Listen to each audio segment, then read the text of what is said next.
So welcome back, my friends. I had a few things I really wanted to add to this talk. I realized I hadn't, and they're so important and they're so valuable. So the first one is, especially if you're in a place like Austin that has fluoridated water, we have these halogens that are replacing a very important halogen called iodine. Iodine is essential for our thyroid function. It has a very big place in a healthy relationship with our breaking down of sugars.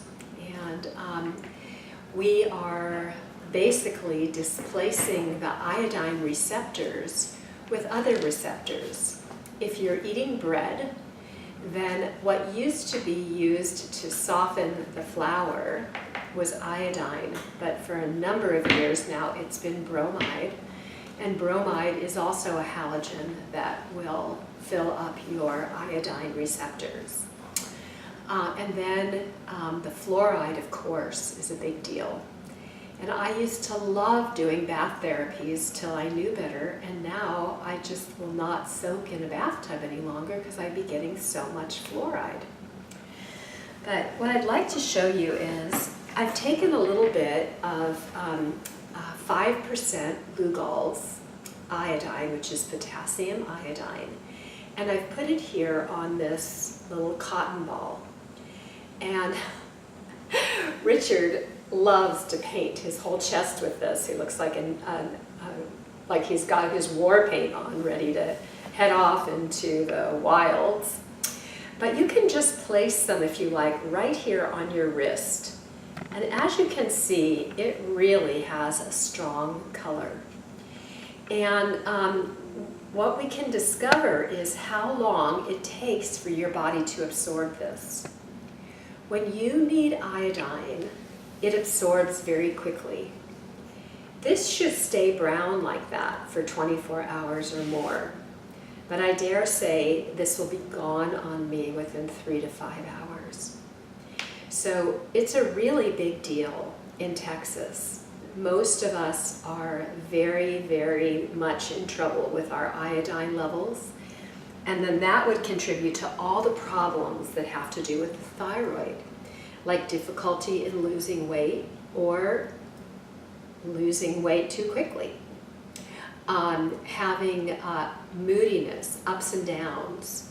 Oftentimes we can tell if there's particularly a hypothyroid issue if the outer part of the eyebrow is missing or that the outer part of the eyebrow is thinning. That's a typical sign of hypothyroid.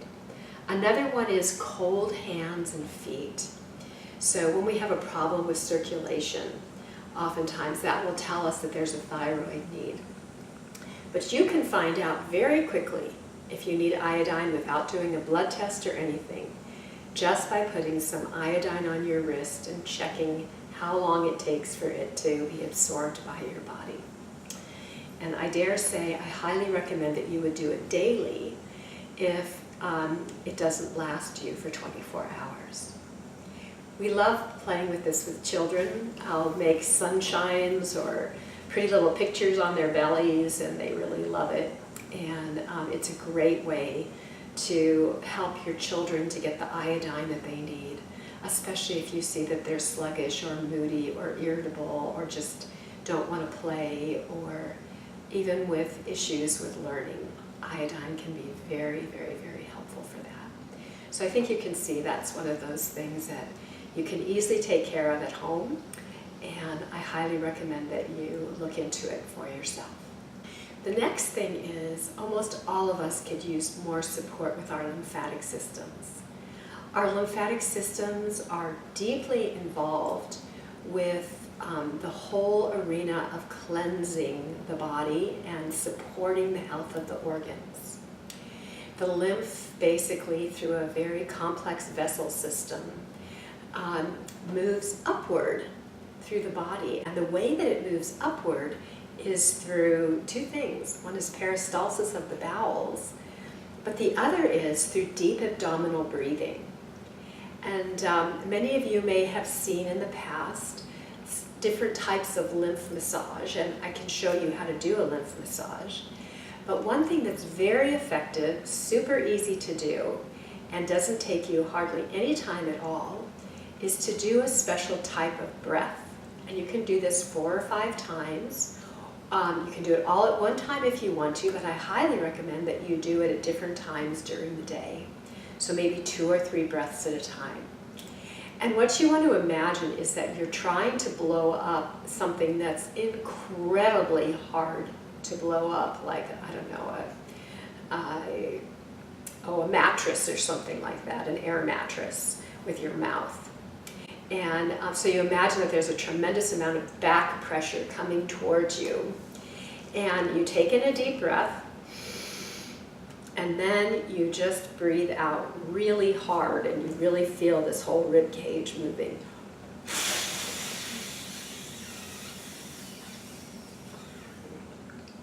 You might want to do it with me. I'm still not breathing in again. I'm still on my exhale. There we go. Done with that breath. But what you want to do is try this with me this time. And you might be surprised that it even can give you a tiny bit of lightheadedness because it's so strong as it starts working with the exchange of H2O, or not H2O, I'm sorry, with oxygen and our carbon dioxide. So if you would take a deep breath in with me through your nose, feel those ribs open, and then exhale through your mouth like you're pushing against something really hard.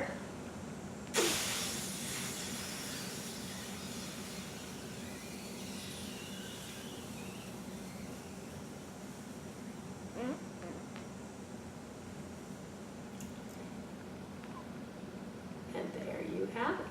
I still haven't taken a breath in, so hold it out for as long as you can.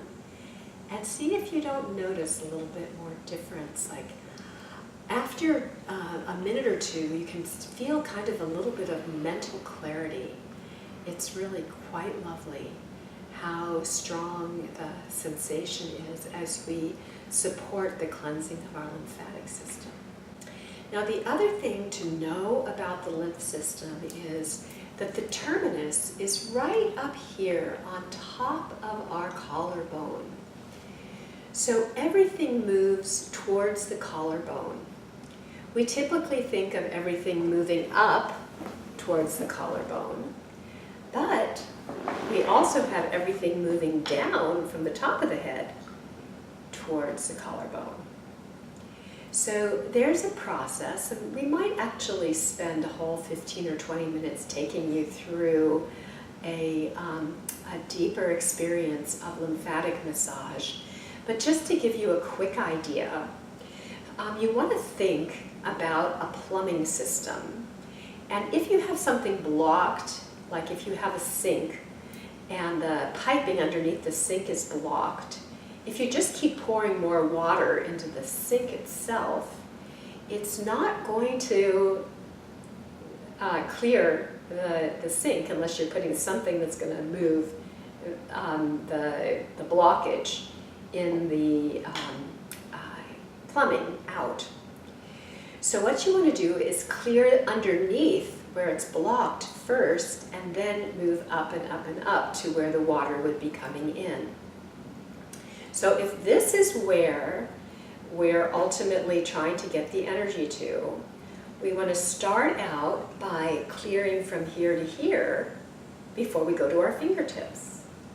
So we do these gentle butterfly type touches where we just stroke gently from the elbow to on top of your collarbone to terminus, 3, and then from your wrist all the way up to terminus, 3, 2, 3, and now your hand, 1, 2, 3. And you would do the same to the other arm. And then when it comes to your body, you would start, let's say, just a little bit under where the line of your nipple would be, and you're going to bring it up.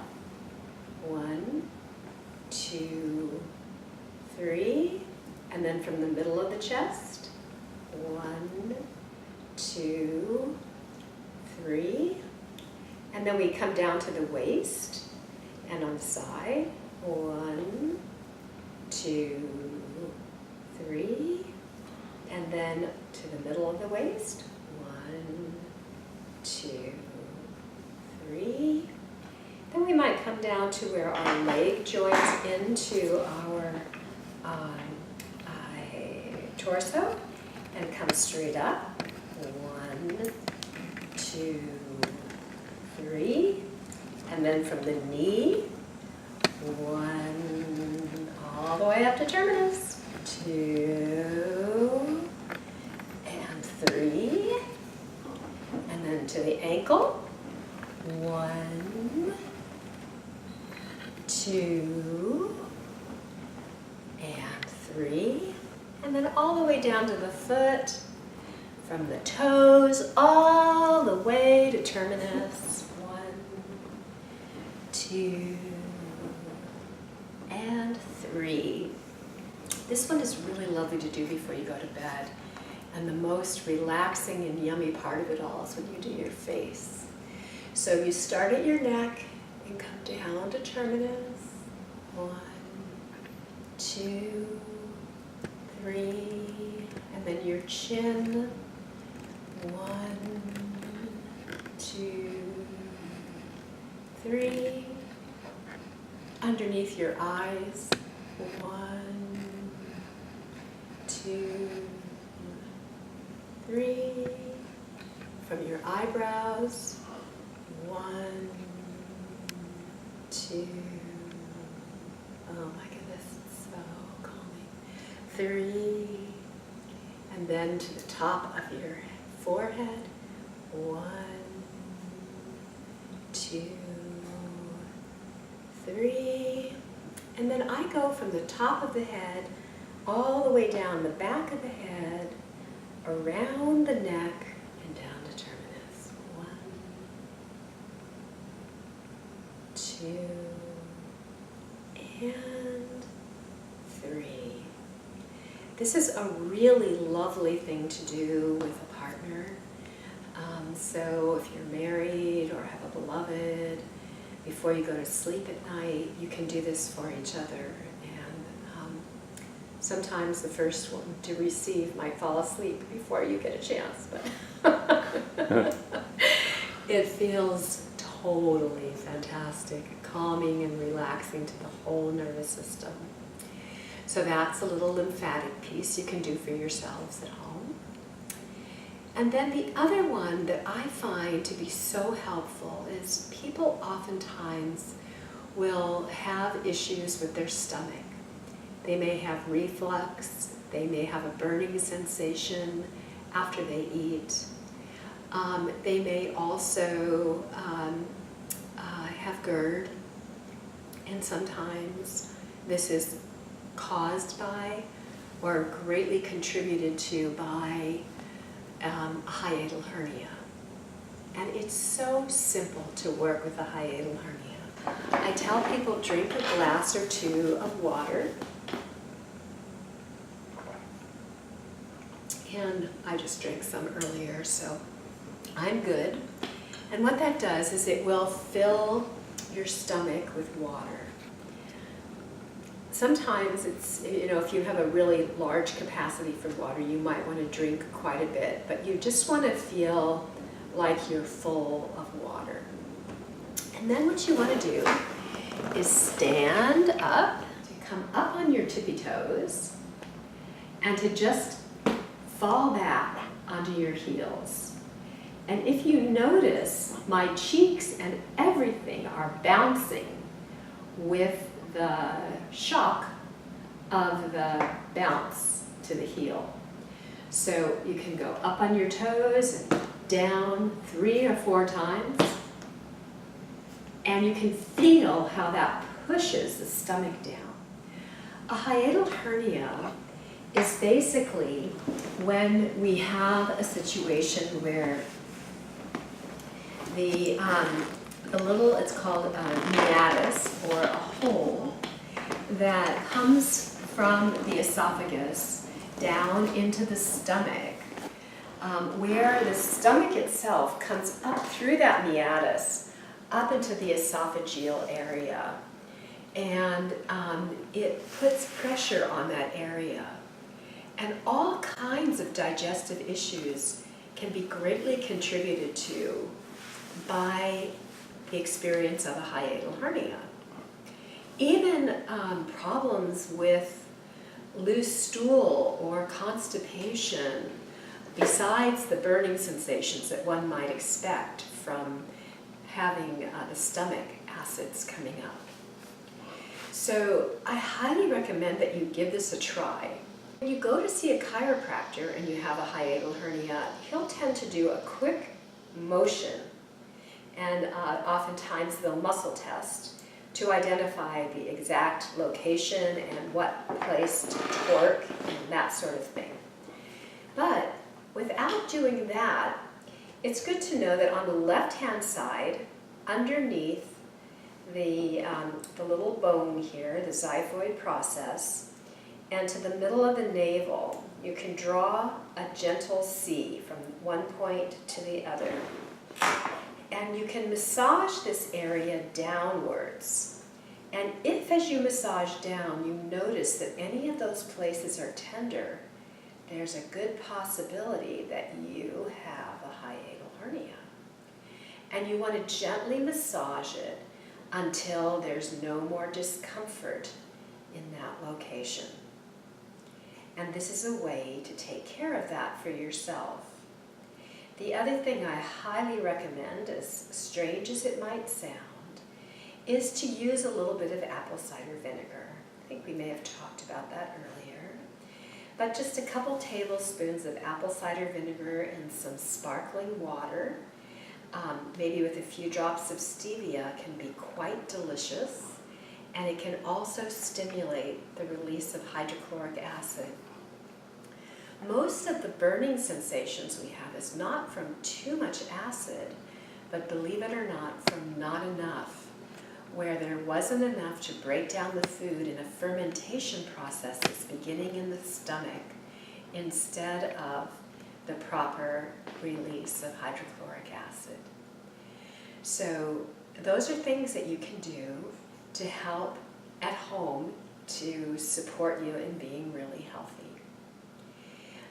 The other thing is, we've got this tremendous heat these days, and going back and forth between hot and cold can be a wonderful thing to do to stimulate your circulation. So it might be a wonderful opportunity to take advantage of some of our natural cold water springs here in Austin, like Barton Springs, and to go lie out until you get real hot and sweaty, and then to go hang out in the cold water for 10 to 15 minutes. And that will really be very helpful. You can swim, you can do whatever you like, come back out and get hot again, and go back in again and enjoy the cold. And it's one of the most wonderful ways to support yourself, especially if you don't use sunscreen and if you keep those sunglasses off your eyes, because the full spectrum of light from the sun is one of the most important things for our healing. And I know we've talked about that a number of times. So going to Barton Springs, or there's another wonderful pool, Eddy, something Eddy, Deep Eddy. Those are two wonderful places to go. I'm sure there's other great swimming locations too, Hamilton Pool, if you want to take a nice, wonderful hike. And get yourself out into the sun, into the fresh air, with little bathing suits on, so your body can get full access also to the wonderful support from the sunlight and its healing. So thank you so much for joining us again for this quick little addition to things you can do at home for your health. please let us know what you think about this talk. Have a great day.